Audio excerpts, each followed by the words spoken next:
आज हमारे साथ जो शख्सियत मौजूद हैं उन्हें अगर मैं रायपुर शहर की नाग भी कह लूँ तो वो गलत नहीं होगा। रायपुर उत्तर विधानसभा के विधायक कुलदीप जुनेजा जी। सर बहुत स्वागत है आपका हमारे शो में। नमस्कार सर, जैसे कि हमारे और दर्शकों के बहुत सारे सवाल हैं आपको लेके, मैं सबसे पहले आता हूँ आपकी स्टाइल पे। सफ़ेद कपड़ा, सफ़ेद कुर्ता पैजामा, लाल पगड़ी, और सिंप्लिसिटी पे अगर आऊँ मैं तो वही लाल सफ़ेद एक्टिवा जिस पे आप हमेशा शहर में घूमते हुए दिखाई देते हैं, बिना किसी सिक्योरिटी के, बिना किसी अदर एफर्ट्स के। सर क्या कहेंगे? देखिए, अब कुर्ता पजामा तो मुझे शुरू से वाइट कपड़े अच्छे लगते हैं और लाल पगड़ी भी 30 साल से पहन रहा हूँ। तो जब राजनीति में आते हैं तो बहुत लोग को लगता है कि हमारे को लाल बत्ती मिलनी चाहिए, तो मेरे को ऊपर वाले ने परमानेंट लाल बत्ती दे के भेज दी है। कोई भी सरकार रहेगी, मेरी लाल बत्ती हमेशा मेरे साथ है और ऊपर वाले का आशीर्वाद है। और इस लाल पगड़ी और सफ़ेद कुर्ते पजामे के साथ आज 30 साल से पूरे शहर में सेवा काम कर रहा हूँ, सेवा का काम। सर की स्टाइल तो फेमस है ही, सर की सिंप्लिसिटी भी फेमस है। यह दिखाता है कि सर कितने ज़मीन से जुड़े हुए हैं। सर जानना चाहूँगा इस सिंप्लिसिटी का कारण, और यह सिंप्लिसिटी कहाँ से आई आपके अंदर? देखिए क्या होता है, जब राजनीति में आते हैं, पार्षद बना, विधायक बना और अभी हाउसिंग बोर्ड का चेयरमैन मुख्यमंत्री जी ने मुझे बनाया है। लोगों को मैं देखता था, जनता से जब मिलता था पार्षद के रूप में, विधायक के रूप में मिल रहा हूँ, तो लोगों को एक ही तकलीफ रहती थी कि पार्षद बनने के बाद, विधायक बनने के बाद में मिलते नहीं हैं जनप्रतिनिधि। बहुत इंतजार करना पड़ता है, बहुत समय तक इनसे मिलने में परेशानी होती है। तो मैंने सब चीज़ों को ख़त्म कर दिया।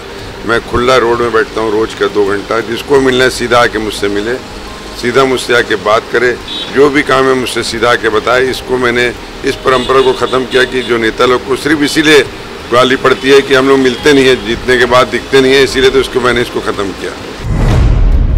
कह ले तो जनसंपर्क के मामले में कुलदीप जुनेजा जी से बेहतर विधायक हमने छत्तीसगढ़ में नहीं देखा है। सर मैं अगले क्वेश्चन में आना चाहूँगा, अगले प्रश्न में आना चाहूँगा। बचपन से हर बच्चे का सपना होता है कि मैं इंजीनियर बनूँ, डॉक्टर बनूँ। क्या बचपन से आपने भी सोचा था कि मुझे राजनीति में ही आना है? मैं बचपन से मैंने सोचा था कि मुझे राजनीति में आना है, पर राजनीति में आके जो लोगों के दिमाग में रहता है कि राजनीति दूसरे सबके नहीं, मेरे दिमाग में रहता था कि मैं सेवा करूं। और आज देखिए, मैंने हिंदुस्तान में ये जो दवाई का लंगर खोला है, पूरे इंडिया में पहला एक काउंटर है जहां कहीं भी पूरे हिंदुस्तान में नहीं है, जहां गरीबों को मुफ्त में दवाएं मिलती है, मुफ्त में दवाएं दी जाती है। बीपीएल का कार्ड लेके आइए और मुफ्त में दवाएँ ले जाइए। और इसका उद्घाटन हमारे प्रदेश के यशस्वी मुख्यमंत्री आदरणीय भूपेश बघेल जी ने किया। और उनकी मंशा भी है कि हम सब जनप्रतिनिधि लोगों के बीच में जाकर गरीबों की सेवा करें, लोगों के भी, गरीबों के, आम आदमी की समस्याओं को सुने। ये उनकी मंशा है, तो मैं भी कोशिश करता हूं कि उनके मंशा के अनुरूप काम करूं। तो टीसीपी के दर्शकों के लिए ये एक और बड़ा संदेश है कि आप जैसे कि देख सकते हैं कि यहाँ पर आपको दवाई का लंगर मिल रहा है। यह जगह देवेंद्र नगर में स्थित है। आप चाहें तो आकर यहाँ से मुफ्त में दवाई ले जा सकते हैं विधायक जी के यहाँ से। सर मेरा अगला सवाल आपसे रहेगा, आने वाले समय में राजनीति में खुद को आप कहाँ पर देखते हैं? देखिए, कांग्रेस पार्टी के पूरे हिंदुस्तान में एक छत्तीसगढ़ के मुख्यमंत्री ऐसे हैं जिन्होंने पूरे देश में अपनी छाप छोड़ी है, काम के बदौलत, कार्यों के बदौलत। आज कई जगह छत्तीसगढ़ ऐसा है जो उनके कार्य, बहुत जगह कई कामों में पहले नंबर पर छत्तीसगढ़ आ रहा है, प्रदेश आ रहा है। तो जब हमारे मुखिया इतना मेहनत करते हैं, हमारे मुखिया को हम लोग देख के इतना खुश होते हैं कि कहाँ कितना मेहनत वो करते हैं, हर लिए सोचते हैं, चिंता करते हैं गरीबों के लिए, मध्यम वर्गीय के लिए। कल ही देखिए 2 साल से आज सिटी बस बंद थी शहर में, जिससे लोग बहुत परेशान थे, आम आदमी को बहुत तकलीफ थी। ऑटो में सफ़र करना, ऑटो में जाना, पैसा भी ज़्यादा लगना, और सबसे ज़्यादा महिलाओं के लिए, बेटियों बहनों के लिए ज़्यादा तकलीफ थी कि ऑटो में बैठने में उनको बड़ी दिक्कत होती है कि कौन कैसे आदमी बैठे हैं। लेकिन जब मुख्यमंत्री जी की हम लोगों ने बताया तो मुख्यमंत्री जी ने बोला कि जल्द से जल्द इसको बस की सेवा शुरू करो, सिटी बस की। तो कल उन्होंने उनके एक नवरात्र के पहले दिन छत्तीसगढ़ की, रायपुर की जनता को बड़ी सौगात दी सिटी बस चालू करके। अब हमारी बेटियां, बहनें, माएँ सुरक्षित स्थान पर आराम से पहुँच सकती हैं। मुफ्त दवाई के बाद एक और सुविधा इनके द्वारा दी जा रही है, जैसे कि अभी हमें विधायक जी ने बताया कि कल से यानी कि नवरात्र के पहले दिन से सिटी बस सेवाएं रायपुर में शुरू कर दी गई हैं, महिलाओं के लिए, बच्चों के लिए, बुजुर्गों के लिए, और ये काफ़ी बेहतर होने वाला है। मैं अगले सवाल पर जाऊंगा। सर आपकी सिंप्लिसिटी के फैन देश के युवा हैं और आपका last time door to door campaign 2018 चुनाव में काफ़ी हिट रहा, जिसे बहुत सारे दूसरे पार्टियों ने भी कॉपी किया। सर क्या कहेंगे? देखिए, मैंने कहा ना, मैं अपने हिसाब से जीता हूँ, अपने हिसाब से। राजनीति मेरा बहुत बड़ा वो नहीं है, मेरा सेवा का काम करने का ज़्यादा मेरे मन में रहता है कि मैं लोगों से उससे ज़्यादा से सेवा करूं। मैं जनता को कहां तकलीफ होती है, जनता को क्या दिक्कत होती है, उसके ऊपर ध्यान देता हूं। आप देखेंगे पूरे हिंदुस्तान के अंदर में हर सिग्नल पे मेरा एक शेड लग रहा है, बना रहा हूँ, जहाँ पर लोग पानी, बरसात और गर्मी में जब 1 मिनट का जो समय रहता है उसमें लोगों को वहाँ पर बहुत सुविधा मिलती है।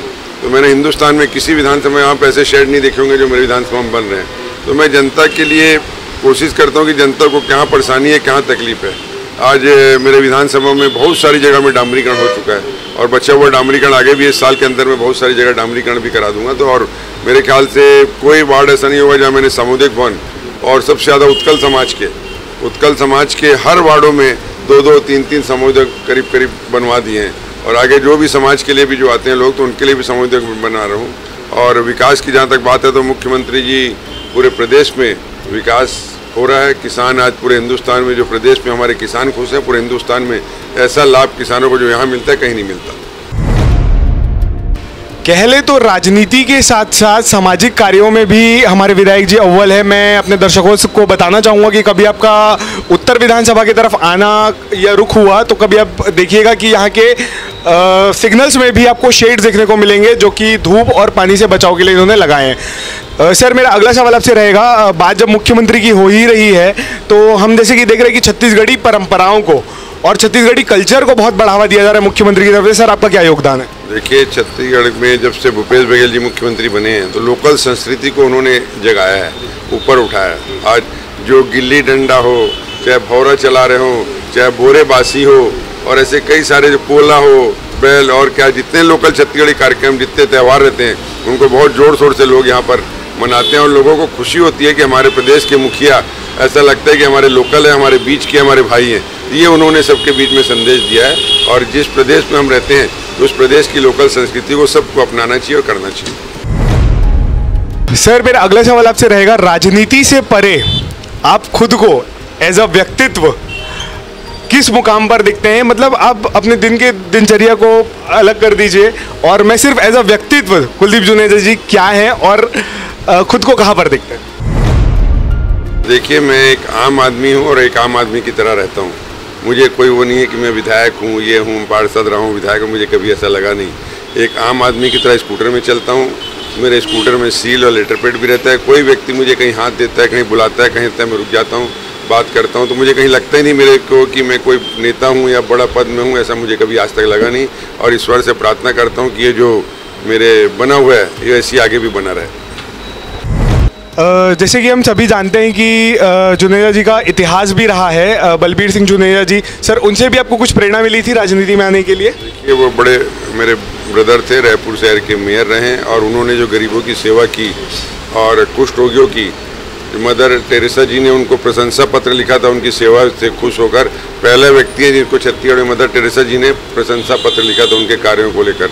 आज जितनी भी शहर में कुछ बस्तियाँ, कुछ रोगी हैं, उन्होंने इस बस्तियों को बसाया और उन्होंने वहाँ सेवा की। आप बस्तियों में जाके देखेंगे तो उनकी मूर्ति लगी है और उनकी मूर्ति बनाने में हम लोगों ने नहीं बनाई, कुछ रोगियों ने उनकी मूर्तियाँ बनवाई है और वहाँ पर उसको वो करते हैं। तो ये उनकी सेवा था, तो उनको देखा देखी मुझे भी प्रेरणा मिली।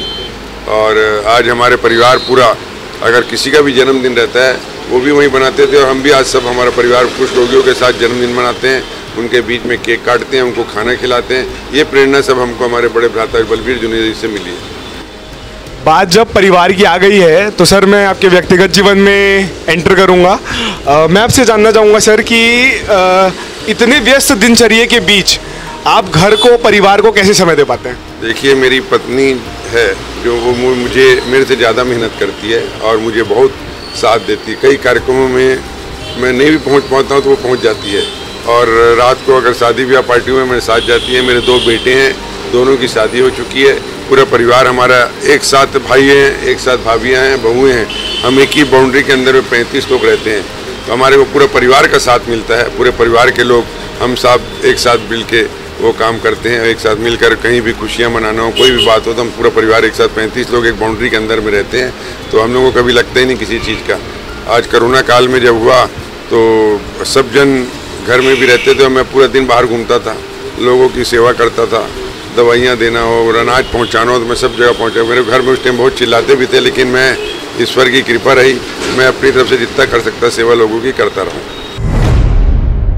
सर लेकिन जैसे कि हम सभी देखते हैं आम दिनचर्या या आम पारिवारिक जीवन में महिलाएं, खासकर महिलाएं शॉपिंग को लेके, मूवीज़ को लेकर डिमांड करती हैं और बच्चे घूमने जाने को लेकर, पार्क जाने को लेकर। सर आपके लाइफ में कभी ऐसा दिन आया होगा कि आप बहुत व्यस्त रहे होंगे और आप कभी मना कर दिए होंगे अपने बच्चों को, या फिर आप समय मैनेज कर लेते हैं? नहीं, देखिए मना करने की नौबत कभी आई नहीं। मैं बताया ना, हमारे घर में बाउंड्री के अंदर में सब 35 लोग हैं, सब भाई, उनकी पत्नियाँ, उनके बच्चे, बेटियाँ, हमारे सब एक साथ रहते हैं, तो हम लोगों को कभी लगा ही नहीं ऐसा। अगर हमारे घर की जितनी महिलाएं सब एक साथ कहीं जाना हो, पिक्चर जाना हो, बाजार जाना हो, सब एक साथ चले जाती हैं, कोई दिक्कत नहीं होती है। लेकिन अगर पत्नी कहीं बोलेगी भी मुझे जाने के लिए तो मुझे कोई वो नहीं रहता, दिक्कत परेशानी नहीं होती। मैं पत्नी के साथ, बच्चों के साथ घूमने में और उनके साथ रहने में मुझे भी खुशी मिलती है और उनको भी खुशी मिलती है। कह ले तो कुलदीप जी जनप्रतिनिधि के साथ साथ बहुत ही अच्छे घर प्रतिनिधि भी है और यह टैलेंट उनके अंदर बचपने से आया हुआ है। सर मैं आखिरी सवाल के साथ इस इंटरव्यू को अंत करूंगा। आप टीसीपी के दर्शकों को, टीसीपी 24 के दर्शकों को हमारे चैनल के माध्यम से क्या संदेश देना चाहिए?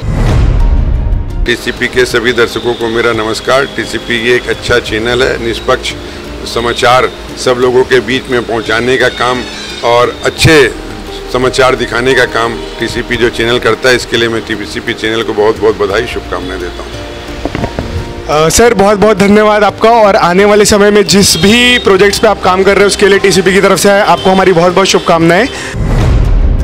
तो यह थे व्यक्ति विशेष कार्यक्रम में हमारे साथ रायपुर उत्तर विधानसभा के विधायक कुलदीप जुनेजा जी। अगले संक्रमण में फिर किसी नई हस्ती के साथ हम आपके सामने मौजूद